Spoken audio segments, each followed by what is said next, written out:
Hemos entrado al estudio número 37. Que no, 37, hermano, imagínense. Dios es bueno, Dios es justo. Y vamos a empezar a compartir pantalla para ver este estudio que tiene varias componentes, por no decir componentes que se van a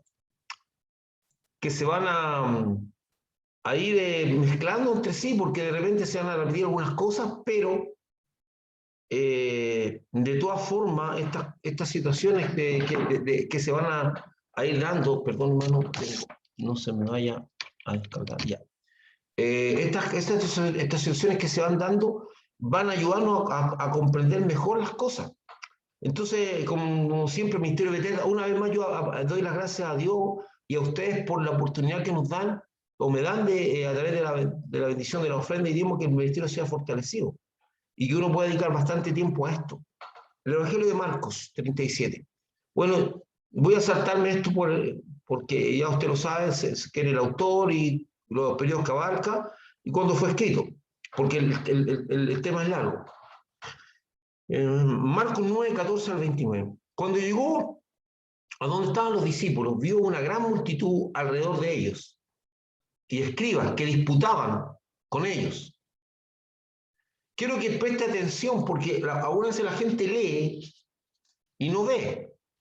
Y yo generalmente sigo los paralelos también, los textos que son paralelos, que están en Mateo y Lucas. La disputa que hay aquí está entre la multitud y los escribas, no entre los discípulos y los escribas, que podía también haber abarcado a los discípulos. Pero dice que cuando llegó a donde estaban los discípulos, vio una gran multitud alrededor de ellos y escribe que disputaban con ellos. En general con la multitud y con los discípulos. Y enseguida toda la gente viéndole se asombró y corriendo a él le saludaron. Y le preguntaron, ¿qué disputáis con ellos? Y respondiendo uno de la multitud, porque uno de la multitud fue el que respondió y dijo, maestro, traje a ti a mi hijo, que tiene un espíritu mudo, el cual donde quiera que le toma, esas son palabras muy interesantes, que le toma, le sacude y echa espumarajo y cruje los dientes, y se va secando. Interesante esa palabra. Y dije a tus discípulos que lo echasen fuera y no pudieron. Y respondiendo él les dijo, oh generación incrédula, ¿hasta cuándo he de estar con vosotros? ¿Hasta cuándo os he de soportar? Traédmelo. Y se lo trajeron. Y cuando el espíritu vio a Jesús, sacudió con violencia al muchacho, quien cayendo en tierra se revolcaba echando espumarajos.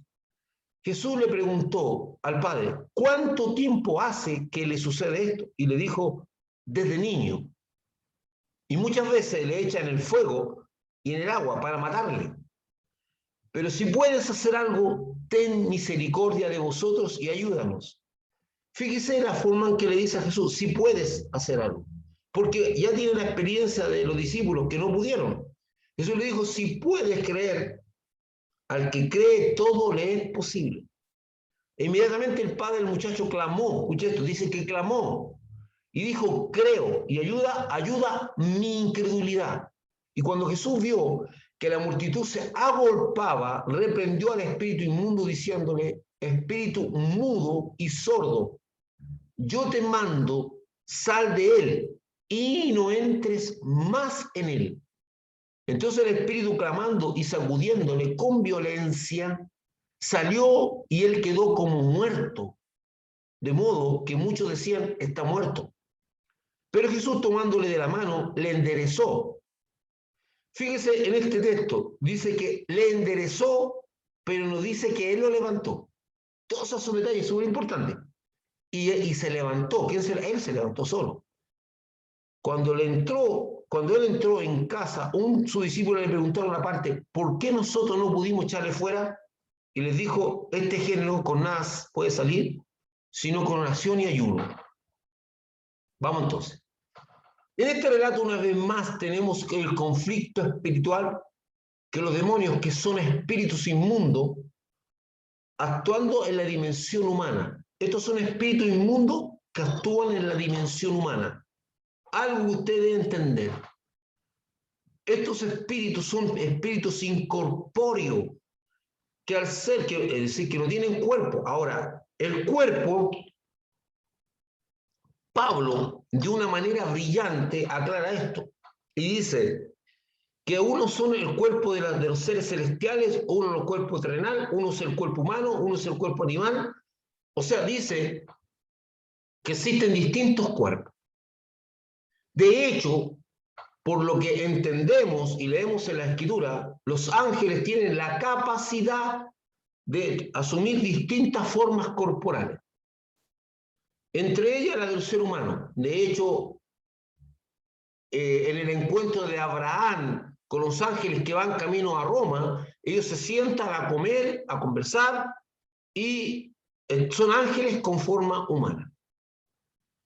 Y ese es el contacto más físico, más claro, porque lo otro era en contacto a distancia. Entonces estos espíritus incorpóreos no tienen descanso, porque cuando fueron castigados, que lo vamos a ver, fueron lanzados y no tienen la posibilidad de tener el cuerpo, y ya están buscando un cuerpo, porque dice que andan buscando reposo. Fíjense lo que dice el texto que leímos, dice que el muchacho se iba secando, se iba consumiendo. Eso significa pérdida de masa muscular, enflaqueciendo, consumiendo. Dice, la pregunta es ¿por qué estos espíritus que son demonios atacan al hombre tomando el control de sus cuerpos y atormentándolos, de tal manera que no solo lo torturan físicamente, no solo torturan físicamente a la persona, sino también afligen su alma? Según lo que hemos entendido de la Biblia, en un momento de la historia del universo, no de la historia humana, en un momento de la historia del universo, un ángel llamado Lucifer, que Lucifer, la palabra Lucifer dice que trae luz, estrella brillante, se reveló. O sea, aquí está revelar, está con B larga, que significa rebelión. No debe correr un velo. Revelar con B corta es correr un velo. Aquí dice que se rebeló contra Dios y en su destierro y castigo fue enviado a la tierra y se transformó en un espíritu llamado Satanás. O sea, él en su rebelión arrastró en sus contrataciones a un tercio de los ángeles de Dios, que también fueron arrojados a la tierra, transformándose en espíritus llamados demonios. Esto parece que fue un cuento de DC Comics o Marvel, pero es la historia que la Biblia nos relata y que se puede caricaturizar por la gente incrédula. No dice la forma, no dice cómo era este espíritu, no dice qué es lo que ocurrió específicamente, no dice cómo fue la batalla. Esos dibujitos que están ahí, nosotros nos imaginamos a esos angelitos con esas alas y nos imaginamos a estos seres así. La realidad de Satanás y su demonio es una verdad absoluta para nosotros los creyentes. O sea, que la existencia del diablo para nosotros es una verdad absoluta. O sea, esa realidad. Pero su origen no está dicho explícitamente en la Biblia. No hay una historia que cuente literalmente lo que ocurrió con Satanás. Lo nombra al diablo, Jesús aparece muchas veces, pero no dice explícitamente su origen.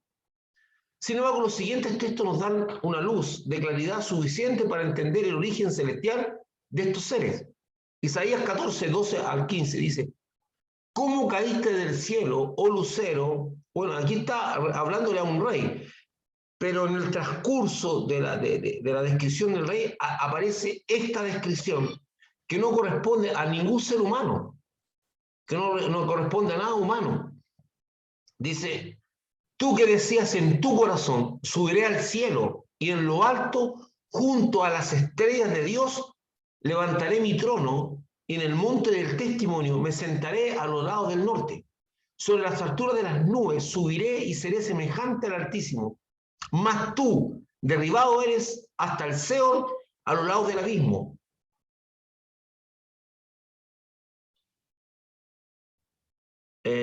¿Cómo caíste del cielo, lucero, hijo de la mañana? Tú que decías en tu corazón, bueno, perdón, ahí está lo que dice Isaías. Eso es lo que dice Isaías. Hermano, yo no pretendo, por favor, escuche esto, yo no voy a hablar del origen de Satanás ni de ninguna de esas cosas. Estoy haciendo una descripción más o menos que nos permita entender la actividad demoníaca a la que se enfrenta Jesús con este muchachito, con el que está pasando la situación. Porque mientras más podamos entender, mejor es para nosotros. Mi intención es que usted pueda tener una visión clara, permanente en su mente, que le ayude a una revelación, que el Espíritu Santo le pueda llevar a una revelación. Ese texto tiene una connotación. Dice que era un lucero que quiso hacer su trono o quiso ser semejante a Dios. Sin embargo, esa rebelión terminó con su caída. Después Ezequiel nos da otra visión bastante clara o que nos permite visualizar. Como yo le dije, no existe un relato explícito del origen del diablo, pero estas cosas nos permiten entender lo que haya ocurrido. Hijo de hombre, levanta el derecho sobre el rey de Tiro y dile, así ha dicho Jehová el Señor, tú eras el sello. Entonces, aquí está hablando del rey de Tiro, pero esto no es para el rey de Tiro, es una figura, porque el rey de Tiro no tiene estas características. Por lo tanto, está haciendo una figura que va más allá de un ser humano. Tú eras el sello de la perfección. En la tierra nos dice que hay un solo perfecto, no hay un solo bueno. Lleno de sabiduría y acabado de hermosura. Primero dice que era perfecto, muy sabio y muy hermoso. En Edén, en el huerto de Dios, estuviste de toda piedra preciosa, era tu vestidura. De cornelia, topacio, jaspe, quisolito, berilio y onís. De zafiro, carbunclo, esmeralda y oro. Y dice los primores, o sea, las primeras cosas, dice los primores de los tamboriles y flautas estuvieron preparados para ti en el día de tu creación. O sea, instrumentos de viento e instrumentos de tambores que no existían hasta ese instante se hicieron para celebrar la creación del diablo. Tú, querubín grande, protector, yo te puse en el santo monte de Dios y allí estuviste en medio de las piedras de fuego, te paseabas. Perfecto eras en todos tus caminos, desde el día que fuiste creado, eres un ser creado, hasta que salió en ti maldad. A causa de la multitud de tus contrataciones. ¿Qué significa la multitud de contrataciones? Él entró en diálogo con otros ángeles para que se aliaran a lo que iba a ser su rebelión. Él entró a contratar, a llegar a pactos contractuales con estos ángeles. Fuiste lleno de iniquidad y pecaste, por lo que yo te eché del monte de Dios y te arrojé de entre las piedras del fuego, oh querubín protector. Se enalteció tu corazón a causa de tu hermosura, corrompiste tu sabiduría a causa de tu esplendor. Yo te arrojaré por tierra, delante de los reyes te pondré para que miren en ti. Con la multitud de tus maldades y con la iniquidad de tus contracciones profanaste tu santuario. No tengo tiempo, ni es mi propósito ahora entrar a analizar cada uno de estos detalles, pero quiero que usted tenga una visualización de que el origen del diablo está en lo celestial y que esto es lo que habría ocurrido y es lo que nosotros enseñamos. Esto tiene mucho género que cortar, pero por ahora no. Ahora, ¿cómo obtenemos la idea de que un tercio de los ángeles siguió a Satanás? ¿De dónde sacamos eso? También apareció otra señal en el cielo. Era aquí un gran dragón, que es la representación escarlata, que tenía 7 cabezas y 7 cuernos, y 10 cuernos, perdón. Y en sus cabezas 7 diademas. Son escrituras. Y su cola arrastraba la tercera parte de las estrellas del cielo y las arrojó sobre la tierra. Eso es una idea. Dice, bueno, ¿cómo usted puede relacionar las estrellas con ángeles? Bueno, Jesús termina dando este panorama y diciendo esto. Entonces dirá también a los de la izquierda, apartados de mí, malditos al fuego eterno, preparado para el diablo y sus ángeles. Con eso nos completa el panorama de que el origen de estos seres diabólicos, el Satanás, es un origen celestial de una rebelión que no entendemos la magnitud, ni conocemos lo grande que puede haber sido. Hablamos en el cielo, hablamos en la dimensión divina. De hecho, Pablo habla del tercer cielo. ¿Y qué es lo que es el primer cielo? El primer cielo es lo que usted ve con la vista. Cuando usted levanta, por ejemplo, ese cielo que usted ve en ese cuadro que está atrás, en el retroproyector que hay detrás, usted ve un cielo. Usted sale a la calle y mira para arriba y ve un cielo. Todo lo que usted pueda ver es el primer cielo. El segundo cielo es todo lo que ven los científicos con instrumentos. Y el tercer cielo es todo lo que está más allá de la vista humana, lo que no se puede ver. Entonces, y ahora vamos a ir rompiendo mitos evangélicos y laicos. Vamos a terminar con ciertas teorías que son realmente extrañas. El mito laico y algunos evangélicos es que Satanás gobierna en el infierno. Mentira de una magnitud enorme. Pintan al diablo con un tridente o pintan al diablo atormentando a la gente. El diablo no es un ser que va a gobernar el infierno. Es el primer cliente. Dice que el infierno fue preparado para castigo del diablo y sus ángeles. El diablo no va a gobernar el infierno, va a sufrir un castigo en el infierno. De hecho, los demonios, cuando se encuentran con Jesús, en un momento le dicen, no nos mandes al abismo antes de tiempo. O sea, ellos están conscientes que su destino es ese. Y es una cuestión mitológica y es una cuestión antibíblica decir que el diablo o creer que el diablo gobierna el infierno. El diablo es uno de los clientes más que ya hizo un contrato con el infierno hace mucho tiempo. Él está destinado a ir ahí a sufrir y no a gobernar. Es un ser que está destinado a ser castigado ahí y que va a estar, como dice la Biblia, amarrado ahí, atado por la eternidad. Y de alguna manera se corre esa idea de que él es el que gobierna. Eso no es verdad. Ahí está la palabra. ¿Para quién fue preparado el infierno? Para Satanás y sus ángeles. No para el ser humano. El infierno no fue destinado para el ser humano. Pero el ser humano se alia a estas fuerzas espirituales. Entonces volvamos a Marcos. Cuando llegó a donde estaban los discípulos, vio una gran multitud alrededor de ellos y escribas que disputaban con ellos. Y enseguida toda la gente viéndole se asombró y corriendo a él le saludaron y les preguntó, ¿qué disputáis con ellos? Porque era evidente que estaban disputando algo con estas personas. Era evidente. Esperen un momento, hermano, que yo no quiero que alguien me vaya a llamar y de repente salga, me llama. Era evidente que están disputando. Entonces veamos lo que dice la Biblia. Después de la transfiguración, Jesucristo y sus discípulos que estaban con él, o sea, acuérdense que él subió con Jacobo, con Pedro y con Juan, donde se produjo la transfiguración y fueron testigos ellos. Estos discípulos no estaban con el resto, entonces bajan de la montaña, a todo esto ellos se querían quedar. Acuérdense que dije que ellos estaban pensando en hacer una enramada para Elías, para Moisés y para Jesús. Bueno, porque ya explicamos que a la gente le gusta estar donde la manifestación de Dios está, pero no era el destino por ahora, el destino de ellos era seguir adelante. Entonces baja Jesús a reencontrarse con sus discípulos y hay una gran multitud. Dice que la multitud, no el resto de los discípulos, estaban disputando con los escribas. Puede ser que el resto de los discípulos también. Y dice que la multitud se asombró y vino a saludar a Jesús. No sabemos el motivo del asombro.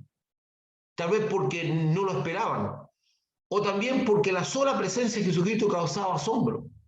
Jesucristo pregunta por el motivo de la disputa. O sea, dice que la multitud vio a Jesús y se asombró. ¿Por qué? Porque la presencia del Señor ya causaba asombro. Entonces Marcos, respondiendo, uno de la multitud dijo, Maestro, traje a ti a mi hijo. O sea, el hombre está diciendo claramente que sabía que estaba Jesús ahí y lo trajo para que Jesús le resolviera el problema que tenía el hijo. Pero Jesús no estaba en ese instante.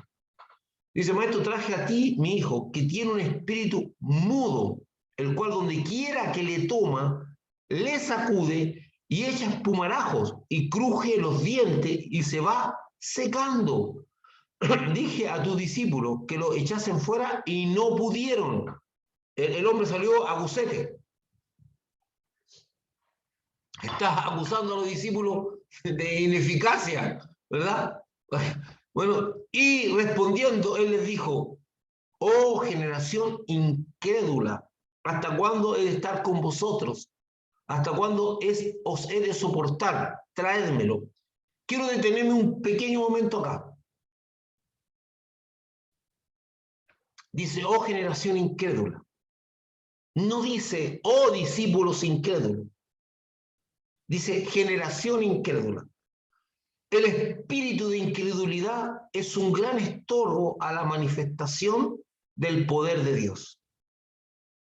La incredulidad es un estorbo a la manifestación del poder de Dios. Entonces, aquí hay un conjunto de personas que están con problemas de credibilidad y de relación con Dios. Entonces, Jesús dice que frente a esto, o sea, aparentemente habría un problema entre los discípulos que están tratando de echar fuera el demonio y la gente que viene a pedir que eche fuera el demonio. El conjunto de estos dos es una generación incrédula. La respuesta de Jesucristo llega del causante de la disputa. ¿Quién es el causante de la disputa? El hombre que trajo al hijo para ser sano. Pero su respuesta no explica la intraversión de los escribas, o sea, intervención, perdón, decir intervención de los escribas. O sea, estaban disputando, pero ¿qué estaban disputando? ¿Que acaso los escribas le estaban reprochando a los discípulos su incapacidad? ¿Qué está pasando ahí? ¿Cuál es la pelea? ¿Cuál es el motivo? ¿O la gente está ahí a favor de Cristo, otros en contra de los apóstoles? Bueno, no sabemos cuál es la pelea. Pero hay una constante disputa, donde ayer los fariseos y los escribas siempre habían disputa. Es un espíritu que sigue. El ambiente donde se desarrolla el ministerio de Jesús. El ambiente donde se desarrolla el ministerio de Jesús es una constante disputa de esta gente que llega a donde está Jesús haciendo su ministerio solamente con la intención de causar alboroto. Este hombre en su aflicción ha sido testigo por años de la condición de tormento a la que ha sido sometido su hijo por un demonio mudo y sordo, también por lo que dice más adelante Jesús. El relato dice que el demonio le toma, dice que le toma, por lo cual se da a entender que las manifestaciones del espíritu inmundo no eran permanentes, pero cuando ocurrían eran en extremo violentas. Dice el padre, dice que de repente el espíritu le toma y pasa esto y esto y esto. Al decirle toma, da la idea de que la condición del muchacho no era permanente. Mateo 17:15 dice que lo sacude con violencia y lo echa al fuego o al agua, cosa que podían haber llevado a la muerte al muchacho.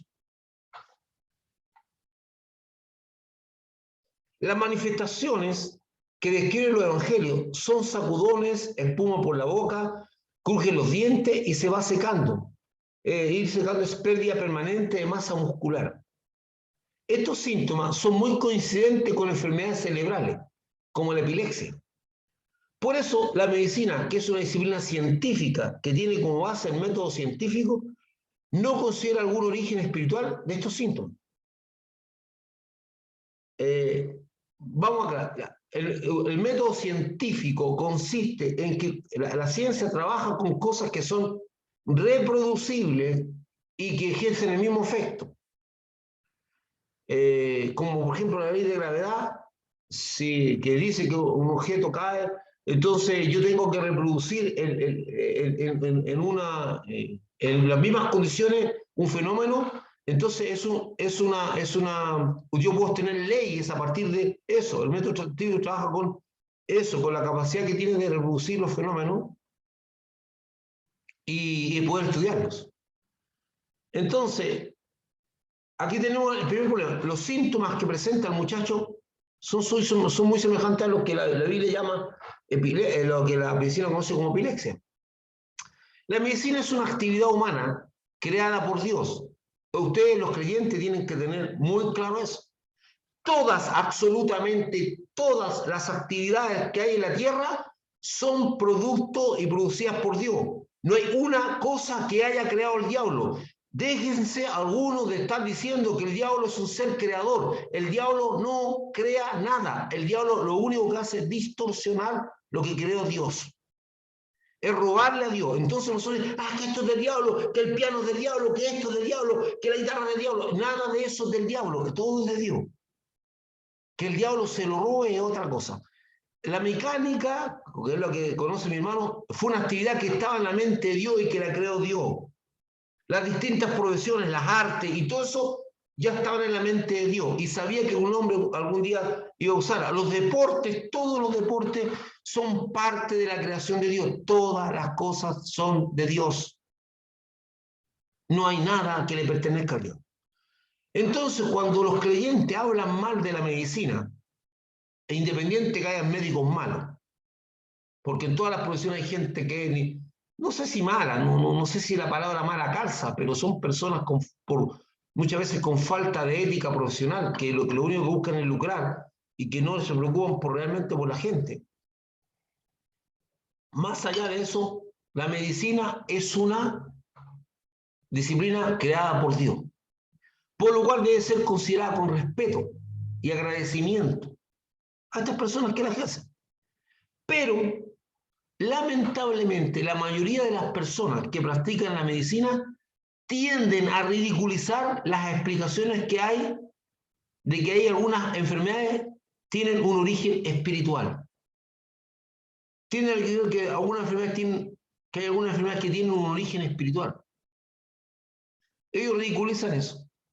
Ellos no dan cabida, no todos, porque ahora hay muchos médicos creyentes también, que no existe la posibilidad. Si no está sometido al método científico, si no tiene el proceso al método científico, entonces no hay cabida para esa respuesta. Porque el campo de ellos no conoce lo espiritual. Una de las actitudes que todo discípulo de Jesucristo debe practicar es de no enojarse y tratar mal o mirar con desprecio a la gente de ciencia, porque a pesar de lo que están viendo, no creen en la acción del mundo espiritual. Y no tienen por qué creer, ya que lo espiritual se ha de discernir espiritualmente. Las cosas de Dios no se disciernen físicamente ni científicamente. Usted tiene el Espíritu de Dios y usted puede visualizar que cuando ocurre algo, hubo una intervención de Dios. Hubo algo que hizo Dios. De hecho, muchas sanidades no tienen ni un sentido para los médicos. No tienen ni una explicación, no logran cómo entenderla, porque de pronto, así como está viendo usted esa, no sé si son radiografías, ¿no? O ecografía, no sé qué es lo que será lo que está ahí mostrando en la pantalla, pero así como usted ve eso, de repente un señor, a través de toda esta maquinaria científica, encuentra un tumor en el cerebro y sabe que la persona a lo mejor está perdida, no hay nada más que hacer, su condición va a ir mejorando cada día, entonces está la evidencia. Entonces empieza la iglesia a orar o un ministro de Dios pone la mano sobre la persona y esta es sacada. Y después vienen a sacar nuevas radiografías o ecogramas o algunas cosas así. Y resulta que el tumor no está. Entonces ellos no logran darle explicaciones a través de la ciencia. No saben qué decir. Y tampoco están dispuestos a reconocer o a dar gloria a Dios. Y no tendrían por qué hacerlo. No tendrían por qué hacerlo. A no ser que fuera un médico creyente, que pudiera entender que la cosa va por ahí. Pero esta gente no tiene la visión espiritual. Pero nosotros como creyentes tenemos que sentir respeto porque ellos no pueden ver. Porque las cosas espirituales se han de discernir espiritualmente. Entonces hay algunos creyentes que tienden a tratar con desprecio a los médicos y hablar mal de ellos, esta gente que es incrédula, y que el Dios es poderoso para humillarlo. Dios no anda pensando en humillar a nadie, hermano. Dios no anda pensando en reírse de nadie. Dios tiene un amor tremendo hacia las personas, incluso hacia los incrédulos. Dios no anda pensando en avergonzar a nadie. Dios no anda pensando en satisfacer tu ego personal. Dios lo que quiere es la salvación de toda persona.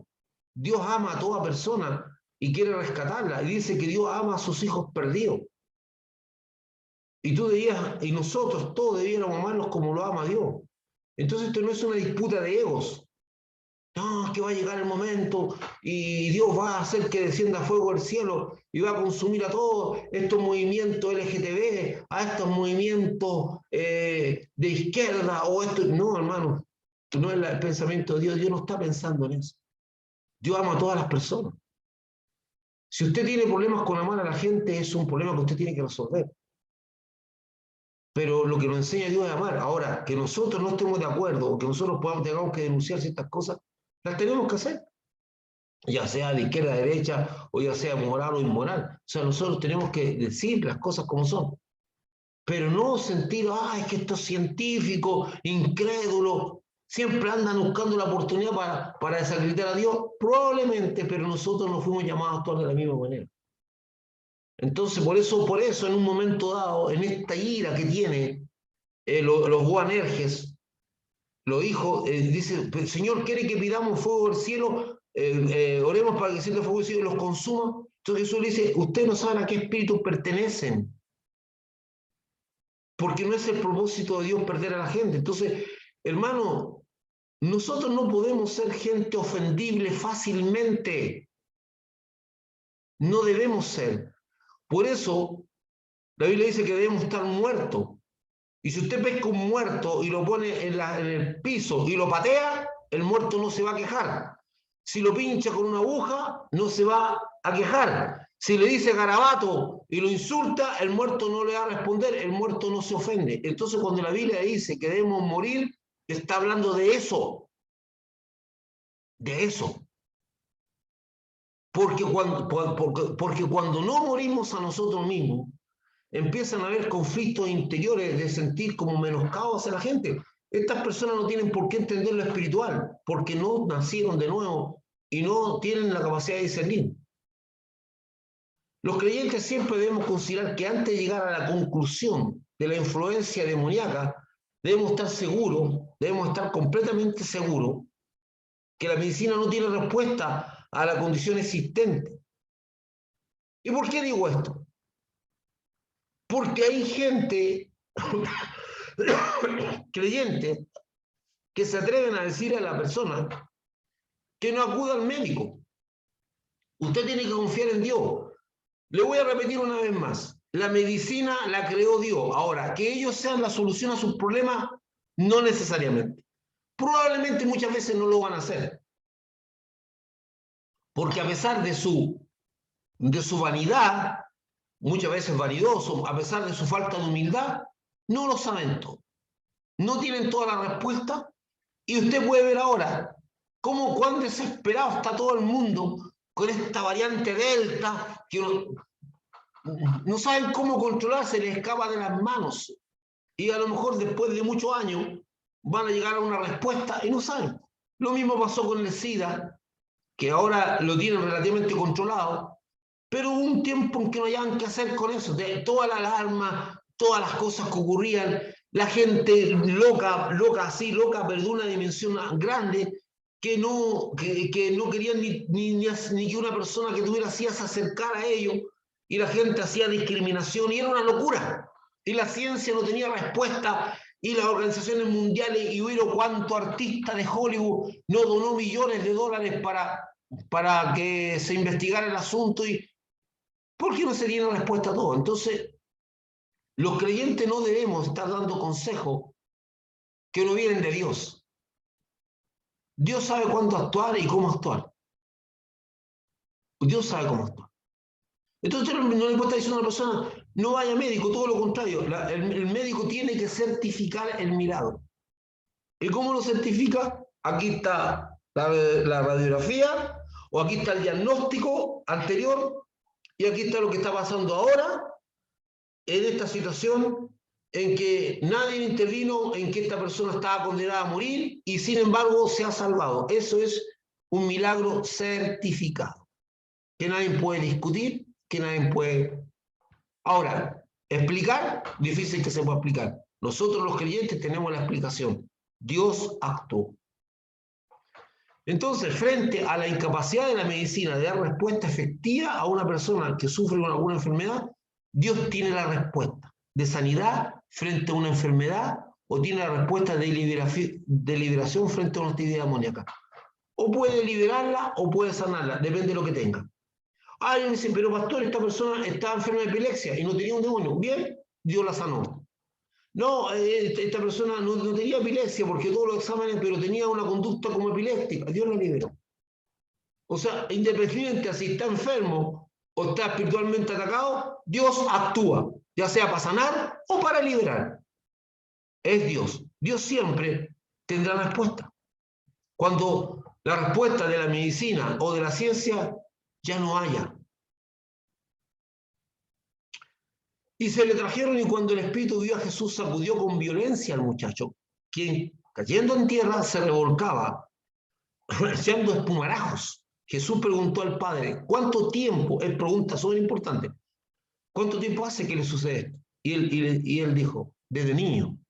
Y muchas veces le echan en el fuego y en el agua para matarle. Pero si puedes hacer algo, ten misericordia de nosotros y ayúdanos. Aparentemente está hablando de él, su esposa, su familia. Jesús le dijo, si puedes creer, al que cree todo le es posible. Esta respuesta de este hombre es brillante para mí. Inmediatamente el padre del muchacho clamó y dijo, creo. Pero inmediatamente también da a conocer los problemas que tiene. Ayuda, mi incredulidad. Dice, clamó. Fíjese en esa palabra, clamó. No tiene que haber sido muy suave en su clamor. Veamos, el hombre cuando se presenta ante Jesucristo y lo ve, empieza a tener manifestaciones. Las manifestaciones antes descritas. Ya hablamos de cómo eran. A partir de la primera pregunta que Jesús te hace al Padre, se nos revela una realidad del mundo espiritual que es fuerte, pero necesaria de saber. El hombre ha sido atormentado por este demonio desde niño. Y esto nos habla una revelación. Los niños también pueden ser atormentados por espíritus. Cosa que nosotros no nos cuesta entender. Pero es una realidad. Jesús acaba de darnos una revelación. Una de las cosas que debemos entender es que los demonios no pueden actuar sobre la vida de las personas si las personas de alguna u otra forma no dan autoridad. Esta autoridad se obtiene cuando se le abren puertas a estos demonios. Y la llave de estas puertas pueden ser prácticas de ocultismo. Cuando una persona invoca espíritu, participa en la ouija, pone la mano para que le vean la suerte, son llaves que abren las puertas. La práctica de ocultismo es una llave que abre la puerta al campo espiritual de tu vida. El sexo promiscuo, pues la Biblia dice, el sexo promiscuo es una persona que tiene sexo con distintas personas. El sexo promiscuo la Biblia dice que serán uno. Por lo tanto, lo que afecta a una persona te puede afectar a todo, a ti. No es bíblico ni comprobable la transferencia demoníaca de un espíritu, de una persona a otra con un espíritu santo. Eso no está comprobado, no es bíblico. Pero sí, la Biblia dice que la persona al ser uno, eso significa que un espíritu de la misma naturaleza que atormenta a esa persona puede venir a atormentarte a ti. O sea, un espíritu de la misma naturaleza. Si es un espíritu de depresión que está atacando a la persona, de repente tú te encuentras con la persona que está practicando la promiscuidad sexual, encuentra que tiene un espíritu de depresión que lo empieza a atormentar a él. O sea, la puerta del sexo es una puerta a lo corporal. El odio y el resentimiento permanente, ese odio que tiene y ese resentimiento, ese deseo de no perdonar, abre una puerta emocional, al control de las emociones, a los espíritus que controlan esa área, etc. O sea, Usted no está indefenso y diga, oh, entonces en cualquier momento yo puedo ser atacado por un espíritu. No, no es así. No es así. La mayoría de las personas que tienen un problema espiritual es porque de alguna manera abrieron puertas a través de las llaves que ya acabo de yo mencionar algunas de ellas. No es una cuestión que cualquiera va a sufrir. O si no, estaría todo el mundo endemoniado. O todo el mundo... No, ahora la influencia demoníaca está en todo el momento. Los espíritus van a poner pensamiento, todo eso está aquí. De hecho, la evidencia está en el mundo, como está el mundo. Es aquí que nos preguntamos qué pasó con el niño, que siendo inocente era atacado por un espíritu. La Biblia no dice, no lo dice, no tenemos idea de lo que pasó con el niño. Pero hay dos cosas que debemos entender. Primero, Jesucristo había enseñado que la ceguera de nacimiento de un hombre se debía para dar a conocer la gloria de Dios y no porque alguien haya pecado. Entonces, el momento en que en la vida de Jesús, en su ministerio, hay cosas que ocurren para que la gente entienda y pueda ver en la práctica la gloria de Dios. A través de una liberación, a través de una sanidad de un enfermo, puedan ver que Dios tiene un poder y que estas señales indican que la presencia de Dios está ahí. Son señales. Segunda posibilidad, las decisiones de los padres en la vida de los hijos, la decisión de los padres en la vida de los hijos, no cualquier decisión, sino en la vida de los hijos, puede afectar su vida. Cuando estos padres están dominados por la incredulidad y están sin Dios, toman decisiones, no sé, mandan al niño a hacer estudios, por decirte una cosa, mandan al niño a decir, bueno, mira, hay un estudio sobre la Ouija, ya, vamos a mandar al niño para allá, para que aprenda. Están exponiendo al muchacho al mundo espiritual, siniestro. En el caso de este hombre no tenemos certeza del origen de esta actividad demoníaca sobre la vida de su hijo, cuando niño. El diálogo de Jesucristo con el hombre revela una situación de incredulidad profunda que lo afecta y que lo lleva a clamar por ayuda para superar la incredulidad. El hombre era un incrédulo. Y eso puede haber sido que su actividad de vida se manejaba en la incredulidad. Esta incredulidad no solo afecta al padre, sino también a la gente en general, incluyendo a sus discípulos, ya que el Señor llega a decir, oh generación incrédula. La fe es la base de la relación con Dios. Aunque Dios en su inmensa misericordia, escuche esto porque esto es para usted también, para mí y para todos. Aunque Dios en su inmensa misericordia no desprecia al incrédulo, que con honestidad reconoce su condición ante Dios y clama por ayuda. La incredulidad estorba la manifestación del poder de Dios. Jesucristo no se enoja con el hombre. El hombre le dice, porque Jesús sabía el problema que tiene el hombre, por eso Jesús, mire cómo actúa el maestro, porque el maestro es brillante. Jesús tenía conocimiento de lo que estaba ocurriendo con ese hombre. Entonces Jesús, en el texto ahí en el 23, Jesús le dijo, si puedes creer, al que cree todo le es posible. ¿Por qué Jesús le dice eso? Que no se lo ha dicho a nadie, a ninguna persona le ha dicho eso. ¿Por qué Jesús le dice eso? Porque Jesús sabía el problema que tenía ese hombre. El hombre era un incrédulo, le costaba mucho creer. Entonces Jesús le dice, si puedes creer, al que cree todo le es posible. Y el hombre le dice, sí creo, pero después le dicen, ayuda a mi incredulidad. O sea, soy un incrédulo. Soy un incrédulo. Pero Jesús lo sabía. Por eso le dice, si puedes creer. Jesús no se molesta con el hombre. No se molesta. Dice, como él ha sido honesto, Jesús no se molesta. Jesús no se molesta con nosotros. Por eso cuando un hombre reconoce su condición de pecador, reconoce su condición, no sé, de altivez, o su condición de contumaz, o reconoce su pecado en general, el Señor no tiene ningún problema con eso. Él espera eso. Porque el Señor sabe que somos un mundo caído. Somos personas necesitadas. Por lo tanto, no hay problema. Nosotros pasamos por todos. Entonces, oye, ese hombre tan incrédulo, ¿acaso usted no ha sido incrédulo alguna vez en su vida? Todos somos iguales, hermano, todos somos iguales. Sí, todos hemos tomado el mismo caldo en algún momento, hemos tomado la misma sopa y algunas veces como que nos sentimos superiores. Si ahora usted tiene una fe, probablemente en algún tiempo no la tuvo, o no fue tan fuerte como la tiene ahora, o no está tan crecida como la tiene ahora. Entonces, ese gusto que tenemos nosotros de pararnos en la montaña para mirar el valle y mirar a los otros con cierto desprecio, espérese, pues, si alguna vez usted también estuvo en el valle, no siempre estuvo en la montaña. Alguna vez también fuimos personas que no teníamos la fe que tenemos ahora.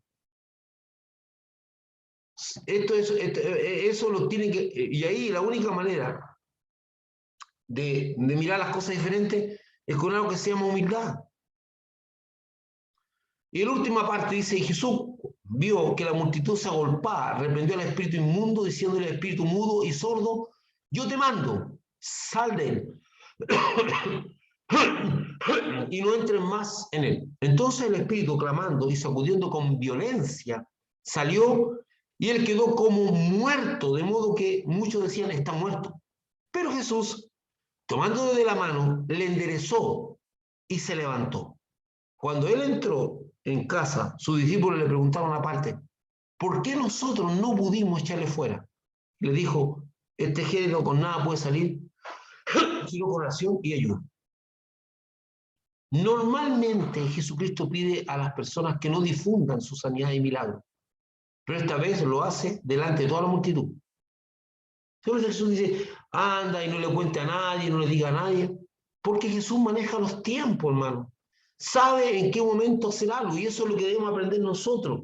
Ser personas entendidas en los tiempos, en los momentos, como dice Eclesiastés, hay tiempo para todo, hay tiempo, y eso es lo que quiere que nosotros hagamos nosotros, porque somos administradores de los misterios de Dios, y el administrador tiene que ser hallado fiel. Entonces dice, Jesús en un momento le dice, no, ahora no es el momento de dar a conocer. La gente igual lo difundía. Dice, lo va a hacer ante toda la multitud. Y le ordena al demonio salir del muchacho. Una cosa que llama la atención es que le dice que no entres más en él. Lo que nos hace pensar que los demonios intentarán volver a entrar nuevamente y Jesucristo le cierra las puertas ordenándole que no vuelva más. O sea, Jesucristo normalmente echaba fuera a los demonios, pero en este caso le dice al demonio, dice, espíritu mudo y sordo, yo te mando, sal de él y no entres más en él. Todas estas palabras son información importantísima del ministerio de liberación y cómo se mueven las cosas. Si usted quiere crecer en el ministerio de liberación, lo único que tiene que hacer es tomar los evangelios y mirar cada cosa y estudiar cada palabra y leer, porque hay un montón de información. Aquí acaba de ser informado de dos cosas importantes en lo que es la liberación: que los espíritus podrían intentar volver, y segundo, que los espíritus atacan niños. Cuando Jesús echa fuera a los demonios del endemoniado gadareno, aparece otra información súper importante. ¿Cuál? Es que los espíritus son territoriales. Entonces Jesús dice que los demonios le dicen, no nos manden fuera de la región o del lugar.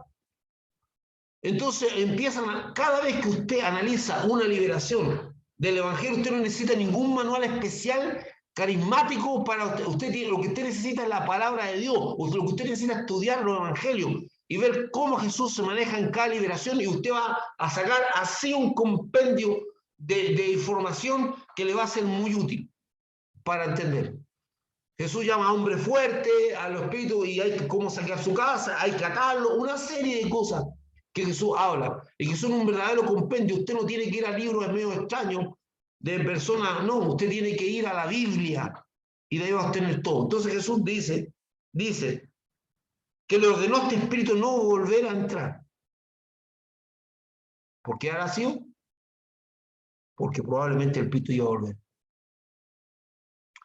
Este relato muestra el desgaste físico que produce la liberación demoníaca. Yo lo viví personalmente y lo vi. Después que terminaba una liberación de la cual yo, sin buscarla, me veía involucrado, terminaba como si me hubiesen pateado, perdón la expresión, que se hubiesen dado una pateadura entre 20 personas. y durante todo el tiempo de la liberación yo estaba íntegro físicamente, sin ningún problema, por lo cual bendecía a Dios. Y yo veía a la gente que por alguna razón era liberada, que se quedaban, pero hecho pedazos. A mí me da una pena tremenda. A mí nunca me gustó estar involucrado con ese ministerio o con esa situación. A diferencia de otros hermanos que era como un morboso para ellos y andaban viendo demonios en todas partes y lo único que querían era andar echando fuera demonios, porque para algunas personas se transforma en un juguete, pero cuando yo vi la dimensión de lo que involucraba en lo físico, en lo espiritual y todo eso, a mí no me gustó esta cosa. Y tal vez por eso Dios me ponía en esas situaciones, pero no es porque uno ande buscando. Usted no puede estar buscando, usted es Dios el que lo camina y lo capacita y le da herramientas. Cuando usted se mete en lugares que no corresponde, no va a tener el respaldo de Dios. Dios no respalda, no tiene, escuche esto, Dios no tiene la obligación de respaldarlo a usted. Dios se honra a sí mismo.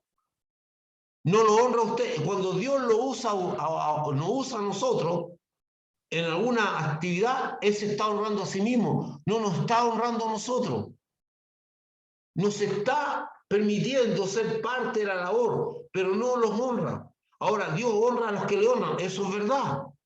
Pero cuando Dios respalda algo es porque Dios está metido en eso. Entonces Dios no tiene la obligación de estar respaldando a nuestro ministerio si nosotros somos desobedientes y nos vamos a meter a la, perdón la expresión, a la pata de los caballos sin que nadie nos haya ordenado. Dios no tiene por qué respaldarnos si Dios no nos ordena. Y muchos fracasos ministeriales y muchos fracasos es porque las personas van a hacer cosas que Dios no les mandó.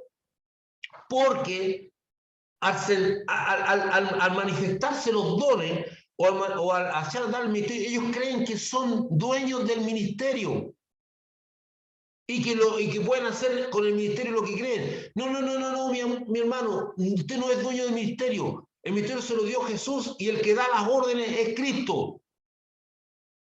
Y el que dice lo que hay que hacer es el Señor. Entonces, cuando actuamos autónomamente como comando, un comando es un soldado que se le ha dado autonomía para tomar decisiones por él solo, porque va a estar aislado. Cuando actuamos como comando, corremos el riesgo de sufrir daño, porque no vamos a contar con el respaldo de Dios en todas las cosas. Porque Dios no tiene por qué honrarnos en lo que no nos mandó. Y eso significa madurez, eso significa intimidad con Dios, eso significa estar preguntándole permanentemente y hacer la pregunta grandiosa que hizo Pablo. ¿Qué quieres tú que yo haga, Señor? Esa pregunta debe ser una pregunta permanente en la vida de nosotros. Aun cuando usted tenga un ministerio exitoso, aun cuando usted vea que le va bien y que Dios lo ha capacitado, nada, pero absolutamente nada en la Biblia lo autoriza para que usted lleve un ministerio independiente al Señor, haciendo lo que a usted le plazca y haciendo lo que usted cree. En razón, es cierto que, que el Señor le dice a Moisés, ¿qué está esperando? Toma la vara y abre el mar. Sí. Sí, hay cosas que están en la lógica porque no había otra cosa que hacer. Era lo que tenía que hacer. Avanzar. Pero Moisés constantemente está en intimidad con Dios para preguntarle lo que tiene que hacer y eso es lo que tenemos que hacer permanentemente. Pablo es un ejemplo palpable. ¿Verdad? Pablo llega a decir, he tratado, dice, mire, es brillante, dice, he tratado de manejar mi ministerio con respecto a mis deseos personales. 3 veces he intentado ir a ustedes, pero he sido impedido por el Espíritu. Se acabó. Una cosa es lo que tú quieres, Pablo, y otra cosa es donde Dios te quiere. Me está entendiendo, ¿no? ¿O me doy a entender? ¿Verdad? No somos personas que manejamos nuestro ministerio a la pinta nuestra. Este relato muestra el desgaste, ¿verdad? Y ahí le estoy explicando por qué hay ministros que se desgastan más allá, porque actúan independientemente. No tenemos que Jesucristo lo endereza, pero no lo levanta. Dice que Jesús lo tomó y lo enderezó y él se levantó. Es una recurrencia en la Biblia que muestra que un principio divino es quitar el estorbo que te impide avanzar para que tú continúes en fe tu camino.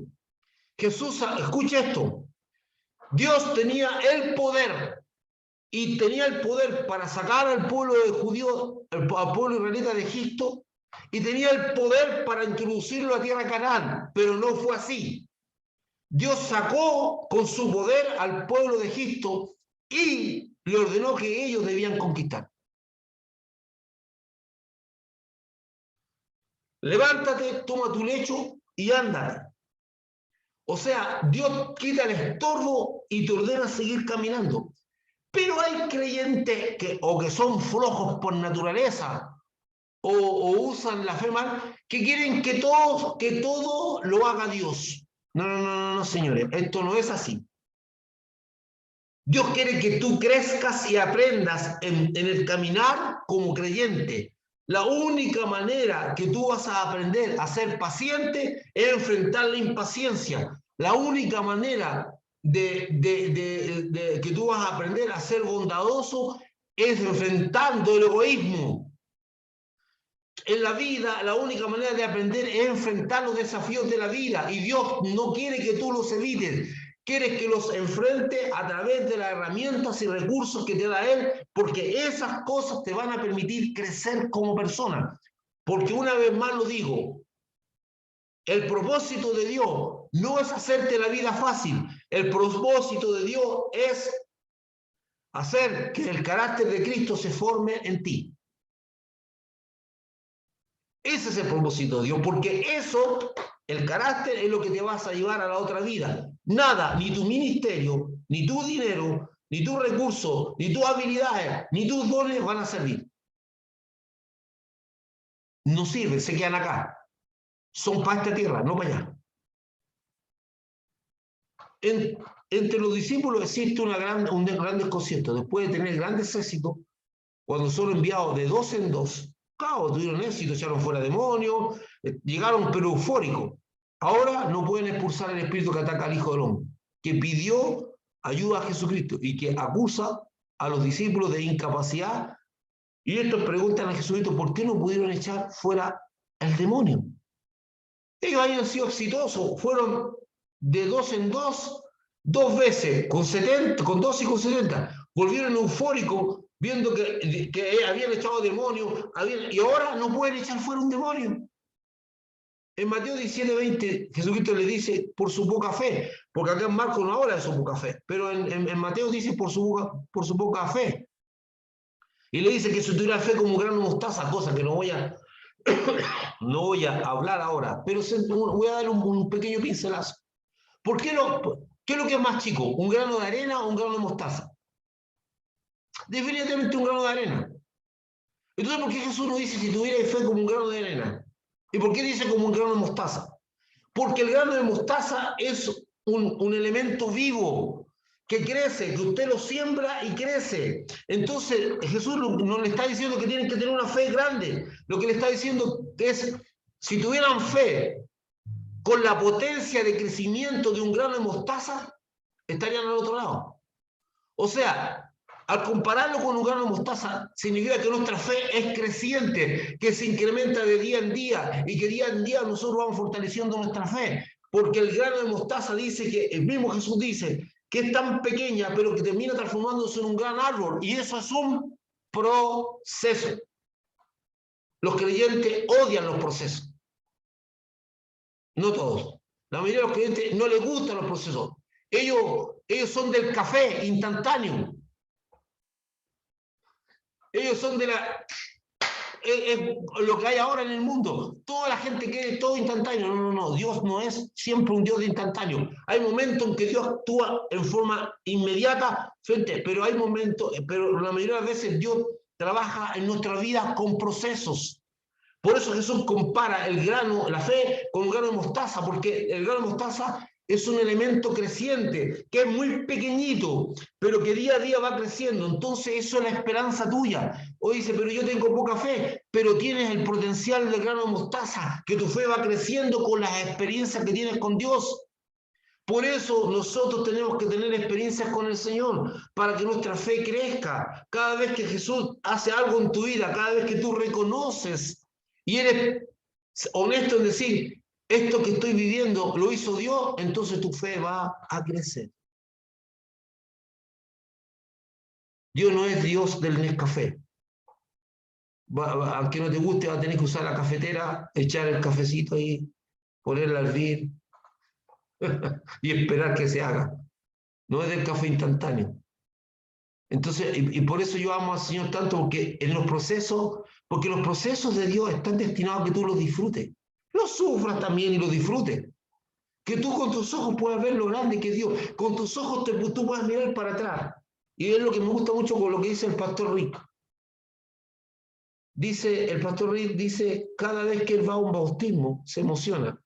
¿Y por qué se emociona? No solamente porque ve que nuevas personas se incorporan, porque cada vez que ve un bautismo, se acuerda de él cuando se bautizó, cómo era y cómo es ahora. Nunca más vamos a hacer lo que antes fuimos. Y eso es un motivo para darle gracias a Dios. Porque miramos para atrás y vemos lo que fuimos.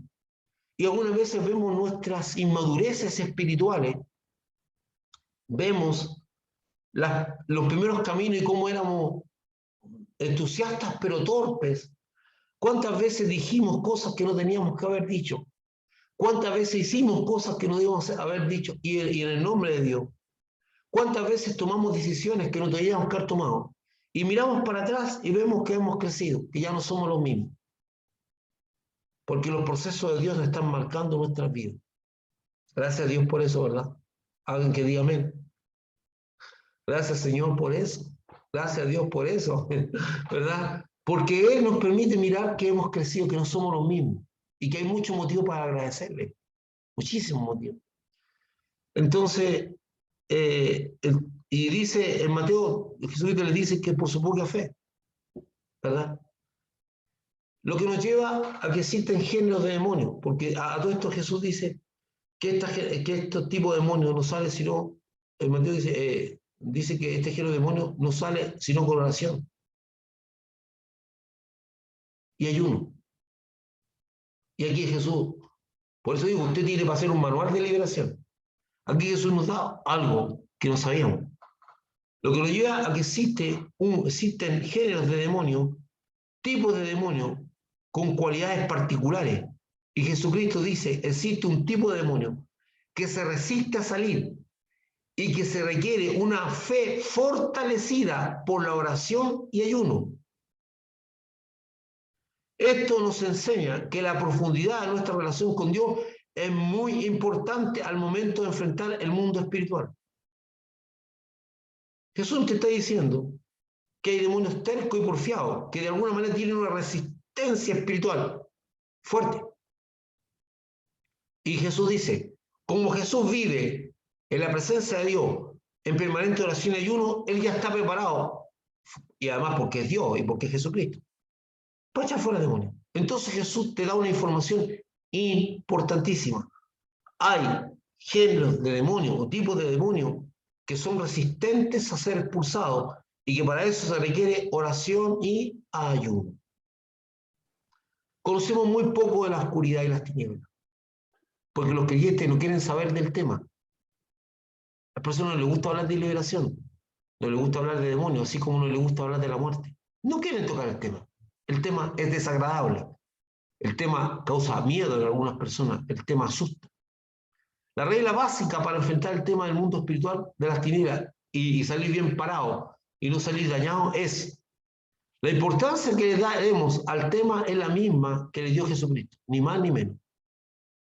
Hablaremos lo mismo que Jesucristo y haremos lo mismo que Jesucristo. Si usted se pone esotérico, se pone extraño, claro que va a tener problemas. Pero usted va a ir al Evangelio y va a hablar de los demonios lo mismo que habló Jesucristo, ni más ni menos. Usted no puede ni debe esquivar el tema. Jesucristo lo habló, usted también tiene que hablarlo. Pero en la dimensión de Jesucristo. Por eso yo le digo, cuando una persona toma el tema de la liberación desde el punto de vista de los evangelios, nunca va a salir dañada. Nunca. Porque en el Evangelio y en la forma que actuó Jesús está el secreto y la clave. ¿Cuánto vamos a hablar? Ay, pastor, a mí no me gusta que usted hable de demonios. Yo no voy a hablar de demonios. Pero usted anda pensando, yo no ando pensando en los demonios. ¿Usted por qué habla de estos temas? Yo voy a hablar del tema, lo mismo que habló Jesucristo, ni más ni menos. No voy a hablar más ni voy a hacer el énfasis. Jesús le dio el énfasis que le dio, ese énfasis debo darle yo. Yo voy a aprender de mi maestro que es Cristo, con todas estas revelaciones que nos da sobre el mundo espiritual. Ese debe ser nuestro patrón para tener una vida espiritual saludable frente a estos temas. Y con eso cerramos el tema de hoy día y espero que de alguna manera haya sido edificante y saque